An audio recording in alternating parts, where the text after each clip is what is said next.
Ugh. I feel like I'm being interviewed for a job. You're getting the job of being on the trivia episode. How much does it pay though? Look, AdSense is really consistent nowadays, okay? I'm just saying, okay, let's just move on. Hi! And hello and welcome to the next ThatDudeinBlue trivia episode. Morgan here. Are you excited to get quizzed on car knowledge?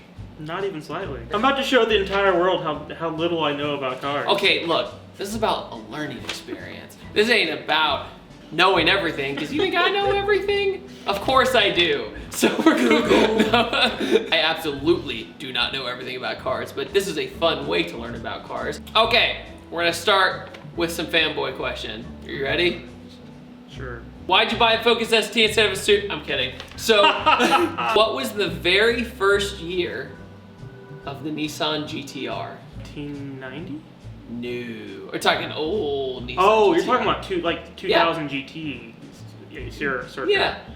Oh, I don't know enough about that car. I really should.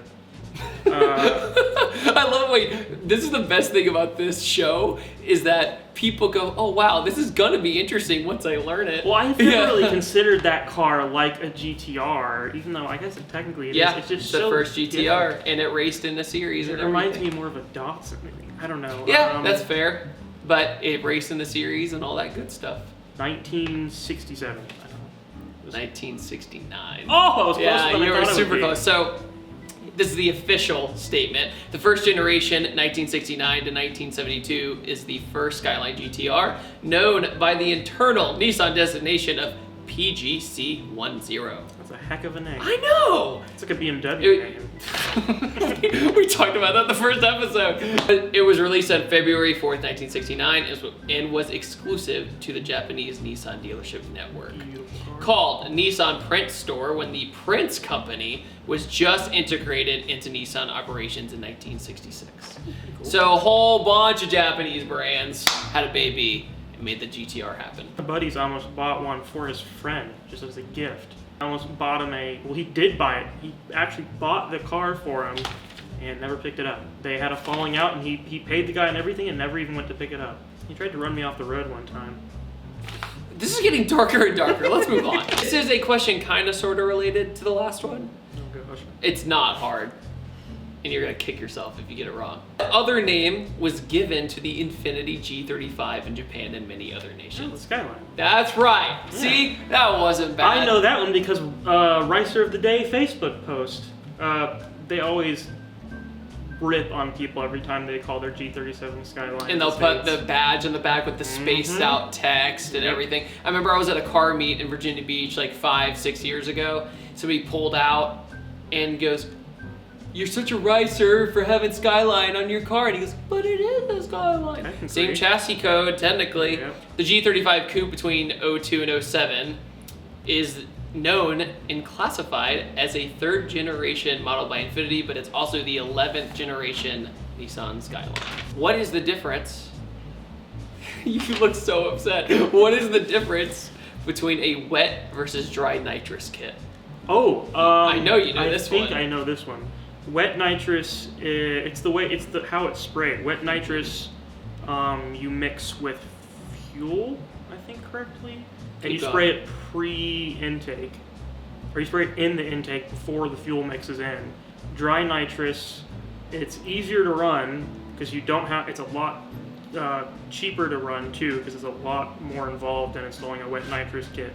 The problem is, since you're not accounting for it with extra fuel, it's a lot more dangerous to run as well, and it's a lot harder to run higher shot nitruses. So most people, when they just buy, your generic Zex kit or whatever, run a dry nitrous shot of like 75 to make it easy. But like professional built drag cars and stuff usually run full wet kits with bottle cooling and all that stuff.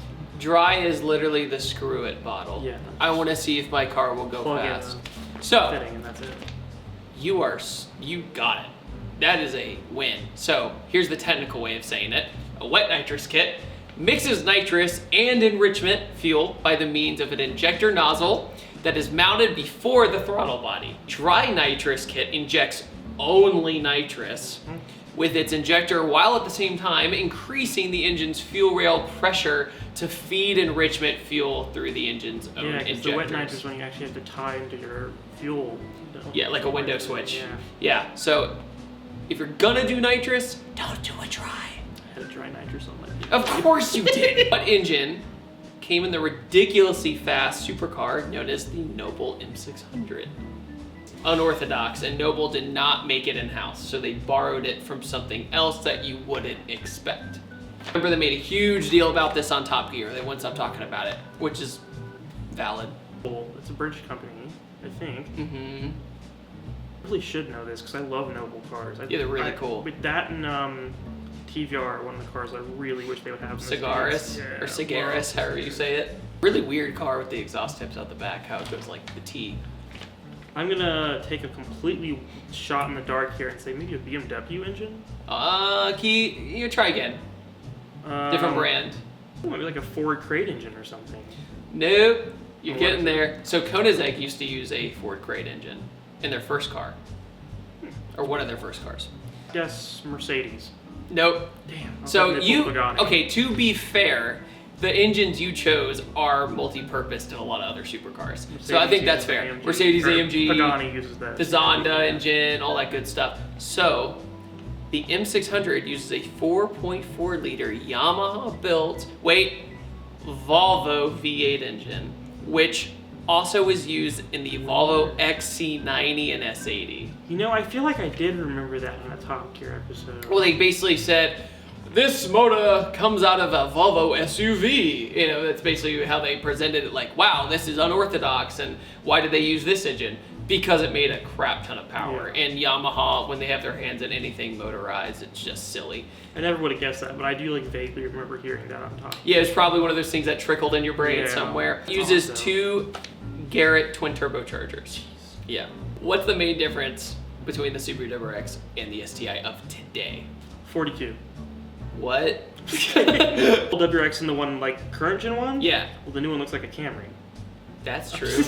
The back of it, the kinda front of it do. looks like an Evo 10 in a way. The new ones uses the FA20 motor, whereas basically everyone prior to that and the current STI uses the EJ, or a variation of the EJ motor. where Same there's motor, dude. 205, 207, 2 liters, 255 and 257, 2.5 liters in the newer ones. And that's the variation of USDM versus JDM, 7 being Japanese.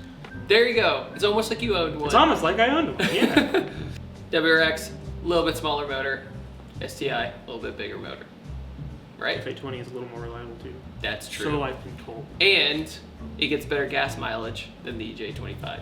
This one, I don't expect you to know this one. I learned this one recently, but it's gonna make you rip your hair out. Oh god. Like, it's gonna make you mad. You're gonna be like, wow, people are dumb. Uh-oh. You ready? How often does the average car owner change their set of tires? Oh gosh. We're talking down to the cord here. I've seen too many people just like running on completely bald or down to the wire stuff and like not even realizing it. So I'm gonna say like, I don't know, once every like 4 years. That's a good idea. I feel like it's pretty bad. It's worse. I haven't It's really tried it. worse than every 4 years. People are driving on ice all of the time because they're ignorant, or they say tires are too expensive, when it's the one thing that's keeping you on the road and gonna save your life in any situation. You're gonna change one thing on your car, it's your tires. God forbid they have a performance car with like summer tires or something with low tread wear. And they just don't even think about it. Hmm? Guess what the real number is? I don't know, like 6. 8. Oh my god. Every 8 years. That hurts to even hear. You know how like a really high horsepower car will do the little crab walk, you know? Yeah. A normal Camry should not crab walk down the road because their tires are bad. I've seen people with like wheel. And you're just Mhm. like, And they're, what's that metal sound I hear? how do you look at your car when you go out to drive it and think that looks okay? What year was the first speeding ticket ever issued, and how fast was the mile an hour? Ooh. I thought this one, I geeked out about this one. I was I like, feel like this that's has to be interesting. back in like the moonshine era. A little bit earlier. Wow. Yeah. Prohibition didn't start for another probably 10 years. No more than that, actually. 1952. So 52 is way past moonshine. Oh, I'm terrible with It's years. okay. 1932? Earlier. Jeez. Yeah, dude. We're talking like one of the first automobiles driving in the United States. Automobiles weren't common at all in the 1800s, but they started showing up in the 1900s more often. But this is pre-assembly line Ford, which, yeah. So this is like model. We're talking this, okay, if you know any sort of history, like general history, it's exactly 10 years before the Titanic sank. I don't know anything about that. I haven't even watched the movie. The movie's not real. Well, okay, some of it's real, but the stories aren't. Titanic sank in 1912, April 1912. So what was the actual first speeding ticket year? 1902. I didn't even know they had cars in 1902. Yeah. At a whopping 45 miles an hour. Did it tell you what the zone was? Like, No, I just learned about it. I wish it was like in like a 5 mile per hour zone. Oh, I know. Well, if that was the case, man, that guy would have been Poland. Well, roads back then weren't only for cars. It was for horseless carriages, walking, and cars. Can you name the entire Volkswagen umbrella and what brands they own? Ha! No. Okay. Take I know- a wild guess. Okay. Let's see. Volvo? No. Oh, I know they own Bugatti. Yep. I don't know enough about Volkswagen. Okay, how about this? I'll give you the main one that they own, okay? Okay. So, Toyota is to Lexus, right? Yeah. Volkswagen is to what? What's the step above Volkswagen? Audi. Audi. So they own Audi. There's one. I thought Audi owned Volkswagen. Volkswagen Corporation owns Audi as a brand. So now Audi collaborates with what other company? A lot. They're Italian. I'm sorry. Maserati? No, No, they use that's- Ferrari that's engines. Ferrari. I wouldn't be caught Yep. bad talking to Audi. So it's Lamborghini. Yeah. I forgot they bought them out. Yeah. That wasn't too long ago, was it? Murcielago.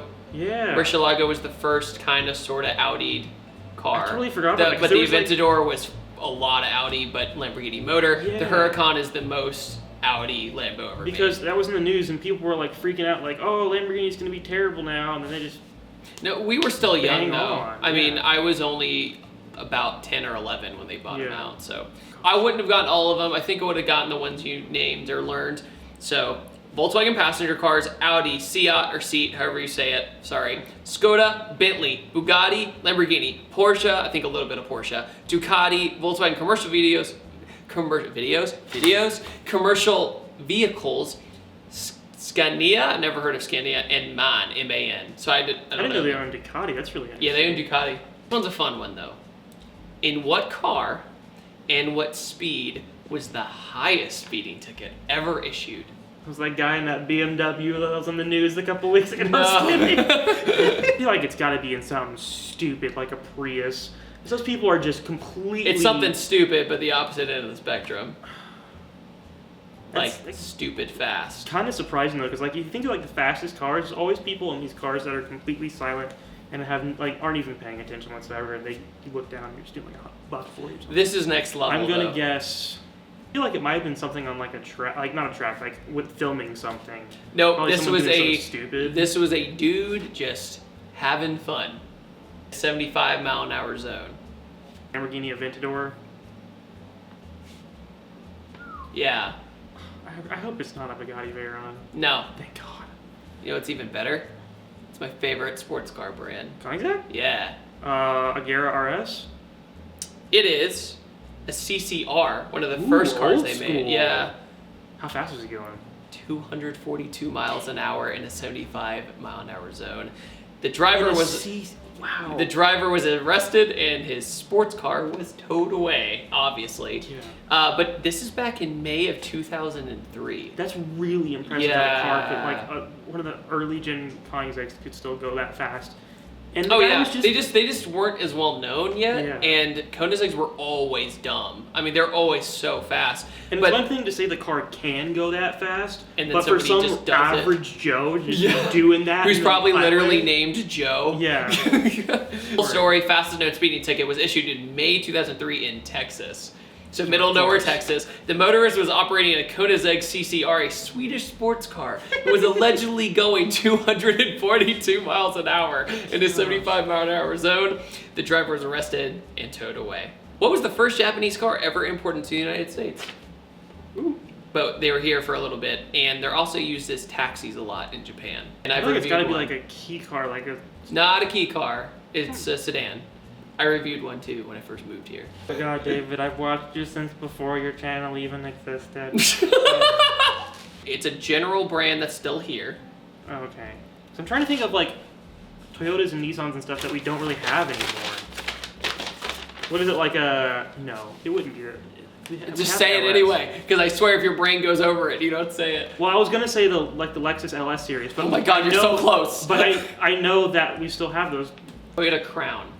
Oh, you know, it has like the smoke ventilation and all that. Toyota have all the VIP options. Yeah, that makes a lot of sense. Honestly, the Toyota Crown is a car I never think about. It kind of looks like a taxi too. It's kind of limo-ish. Yeah, no, they're pretty dope. So first Japanese car to be imported in the United States in 1957. The Japanese auto giants established their U.S. manufacturing units in the early 80s, but the first Japanese car built here in 1982 was the Honda Accord. So yeah, that's pretty cool. That's why they're still around and yeah, still getting stolen. I love the Toyota Crown. They're gorgeous cars. They're cool, man. The one I drove was really cool. It had a bunch of gadgets in it that made it feel like super 80s. Yeah. And it was just an enjoyable car to drive, but the one I drove was all like stanced out and I scraped everywhere and I felt bad that I was hurting this car that's super rare. All right, so that is trivia number 3. How bad did I fail? You did just fine. Like you had educated guesses, so they were just fine. Anyway, point of the matter is, do you have fun, Morgan? Yeah. Sweet. All right, guys, if you'd like to see more of these, let me know. I have a great time making these, as you can't tell. And I upload every Tuesday, Thursday, and Saturday, and I will see you guys next time. Bye. All right, there we go.